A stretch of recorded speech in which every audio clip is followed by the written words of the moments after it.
এই যে দেখো বন্ধুরা, আমার আচারটা রেডি। এই আচারটা কিন্তু খেতে অনেক মজা লাগবে, অনেক অনেক মজা লাগবে। সবাই এরকম করে বানিয়ে অবশ্যই খাবে, দেখবে অনেকটা ভালো লাগবে। আসসালামু আলাইকুম, সবাই কেমন আছো? আশা করছি ভালো আছো। আলহামদুলিল্লাহ, আমিও ভালো আছি। আমার চ্যানেলের পক্ষ থেকে সবাইকে স্বাগত জানিয়ে আজকের ভিডিও শুরু করলাম। সবাই প্রথম থেকে শেষ পর্যন্ত পুরো ভিডিওটা দেখে নিও, আর যদি ভালো লাগে অবশ্যই একটা লাইক করে দিও। আর কে কোথা থেকে ভিডিওটা দেখতেছো অবশ্যই কমেন্টে জানাবে। এই যে এই গাছে আমরা পারতাছি, আমি আর আমার আপা দুইজন আমরা পারতাছি। ওই বাঁশ দিয়ে বাইরে আমরাগুলো পারতাছি। অনেক আমরা যাচ্ছে, কিন্তু গাছটা অনেক বড়। দেখো কত আমরা গাছটা, ও দেখো কত আমরা ওই আমরাগুলোই পারবো। আমরাগুলো পাইরে বাসায় নিয়ে যাব। এই দেখো বন্ধুরা, কত বড় বড় আমরাগুলো কিন্তু অনেক বড় বড়। এই যে আমার আপা চালাই থেকে পারতাছে, আর এই যে জঙ্গলে যায় দেখে আমি খুঁটে নিয়ে সামনে দিতেছি। এই যে আমি এই পাশটা থেকে খুঁটে নিয়ে ওই সামনে গড়িয়ে দিতেছি। ওই দেখো চাল থেকে আমার আপা আমরাগুলো পাইরে তৈরি দিতেছে, আর আমি খুঁটে একটা হাত দিতে পারতাছি। বন্ধুরা, এই যে তোমরা যে সুন্দর সুন্দর কমেন্ট করো, আমি কিন্তু কমেন্টগুলো পড়ে দেখি, আর সবগুলো কমেন্টের উত্তর দেওয়ার চেষ্টা করি। আশা করি তোমরা সবাই ভালো ভালো কমেন্ট করবে। আমরাগুলো খেতে কিন্তু মিষ্টি অনেক। এই দেখছো কত বড় বড় অনেকগুলো অনেক পারবো। আমরা বাইরে কিন্তু আমি ঢাকায় নিয়ে যাব, ঢাকায় নিয়ে আচার বানাবো। আচার বানানোর সময় সবটা দেখাবো। এই দেখো কত সুন্দর বড় বড় আমরাগুলো পাইরে নিলাম। আমার আবার সাহস আছে, কোন চালে উঠছে অতগুলো। বন্ধুরা, আমরা একে অপরকে সাপোর্ট করব। আমরা যদি একে অপরকে সাপোর্ট না করি, কেউ কখনো আগাইতে পারবো না। আশা করি তোমরা আমাকে সাপোর্ট করবে, আমিও তোমাদেরকে সাপোর্ট করবো। এই দেখো কতগুলো আমরা পারছি। এখন আমি সবগুলো কুইটা একটা হাজিতে ভরে নিব। এই যে আমি একটা বাঁশের একটা হাজি নিলাম। এই হাজিতে আমি এখন সব আমরাগুলো কুইটে ভরবো।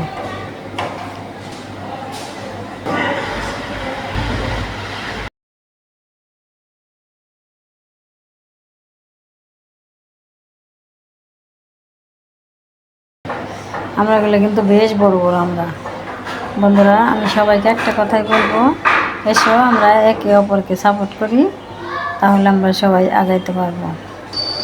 ওই যে দেখো বন্ধুরা, কত উঁচা গাছ, অনেক উঁচা। এই পানির মধ্যে পড়ছে। এই দেখো বন্ধুরা, এক হাজি আমরা পারছি। এই দেখো কত এই আমরাগুলো এখন পলিতে পড়তেছি ঢাকায় নিয়ে যাওয়ার জন্য। আমার নাতিনে খুব পছন্দ করে এই আচার, তাই যে আমার আপা পলিতে বয়ে দিতেছে, ঢাকায় নিয়ে যাব। ঢাকায় নিয়ে আচার বানাবো, তখন দেখাবো। ততক্ষণ সবাই সাথেই থেকো।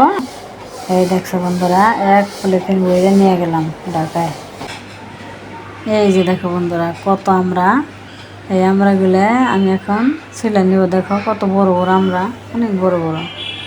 এই আমরাগুলো আমি এখন সুন্দর করে ছুইলে তারপরে ধুয়ে নিব, ধুয়ে কাটবো, তারপরে আচার বানাবো। দেখো আমার আপা বসে রয়েছে। আমার আপা বাড়িতে গেলে মনে হয় যে আমার আপা মনে করে যে সব কিছু দিয়ে দিতে পারতাম, খালি বস্তায় খালি সাজায়।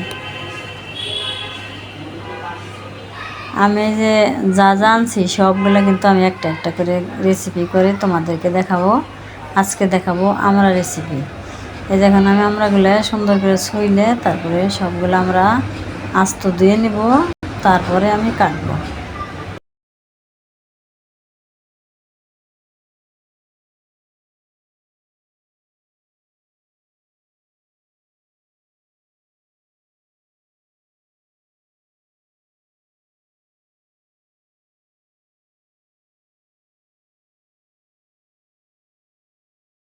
আমি আমার আপা বাড়িতে যা যা জিনিস আনছি সবগুলো একটা একটা করে রেসিপি করে সবাইকে দেখাবো।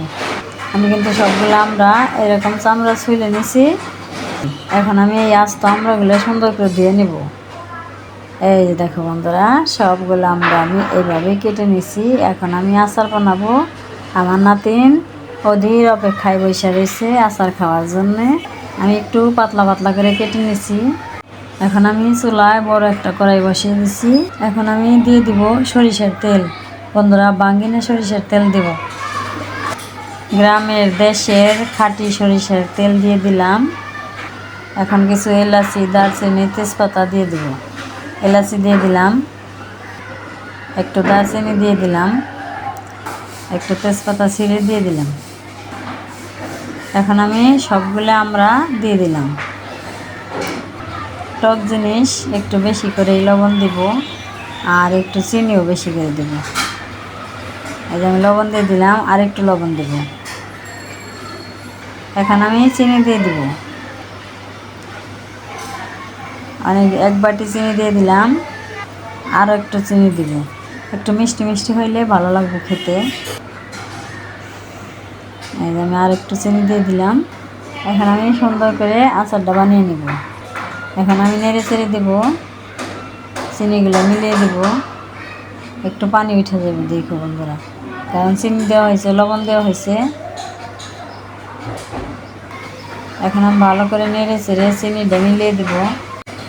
দেখো সরিষার তেল দেওয়ানে কালারটা কত সুন্দর হয়েছে, মনে হয় কি হলুদ দিয়েছি। অনেক সুন্দর হয়েছে কালার। এখন আমি আচারটা ভালো করে বানিয়ে নেই, বাকিটা পরে দেখাবো। আমি এই চুলায় ননস্টিকের একটা কড়াই দিয়ে দিছি, একটু শুকনো মরিচ দিয়ে দিলাম। শুকনো মরিচটা একটু বাইজে নিব। আর পাঁচফোড়নগুলো আমি একটু ধুয়ে ছাঁকনির মধ্যে ছেঁকে নিচ্ছি। এখন আমি পাঁচফোড়নগুলোও এই ননস্টিকের কড়াইতে বাইজে নিব। এই যে মরিচটা আমার একটু ভাজা ভাজা হয়ে গেল। এখন আমি এই যে ধুয়ে রাখা পাঁচফোড়নটিও দিয়ে দিলাম। আমি বাটিতে লাগিয়ে গেছে, দিয়ে দিয়েছি দেখি। এখন আমি শুকনো মরিচ আর পাঁচফোড়ন সুন্দর করে ভাজা নিব। শুকনো মরিচ আর পাঁচফোড়ন ভাজা হয়ে গেল। এখন আমি নামিয়ে নিব, আর শিলপাটায় সুন্দর করে গুঁড়া করে নিব। এই যে আমার আচারটাও কিন্তু হয়ে গেছে। দেখো কত সুন্দর হয়েছে, অনেক সুন্দর সিদ্ধ হয়ে গেছে। এই যে আমি পাঁচফোড়ন দেখো কত সুন্দর করে গুঁড়া করে নিচ্ছি, শুকনো মরিচ আর পাঁচফোড়ন। এখন আমি আচারের মধ্যে দিয়ে দিব। এই যে এখন আমি পাঁচফোড়নটা ছড়িয়ে দিয়ে দিব। সবগুলো আচারের মধ্যে পাঁচফোড়ন দিয়ে দিলাম। এখন আমি ভালো করে নেড়ে চেড়ে পাঁচফোড়ন আর শুকনো মরিচের সাথে আচারের সাথে মিলিয়ে নিব। দেখো আমার আচারটা কত সুন্দর করে মিলিয়ে নিলাম। এখন আমি নামিয়ে নিব, ঠান্ডা হলে পরে বয়ামে ভরে নিব। আমার নাতিন এসে ঘুরতেছে আচারের জন্য। এই যে আমার নাতিন এসে গেছে, আমার নাতিনের এখন দিয়ে দিব। গরম বা পড়তেছে, আর একটু নিয়ে যাও। এখন আমি একটা বাটিতে বাইরে নিয়ে আপাতত, আমার নাতিও এখন আসতেছে প্লেট নিয়ে। এই যে আমার নাতিরও একটু দিয়ে দিলাম। এই যে দেখো বন্ধুরা, আমার আচারটা রেডি। তাহলে আজকে আমার এই আমড়ার আচারের রেসিপি কেমন হইলো অবশ্যই কমেন্টে জানাবে। আর এতক্ষণ কষ্ট করে ধৈর্য ধরে যারা ভিডিওটা দেখলে সবাইকে অনেক অনেক ধন্যবাদ। সবাই ভালো থাকবে, সুস্থ থাকবে, সাবধানে থাকবে। আল্লাহ হাফেজ, আসসালামু আলাইকুম।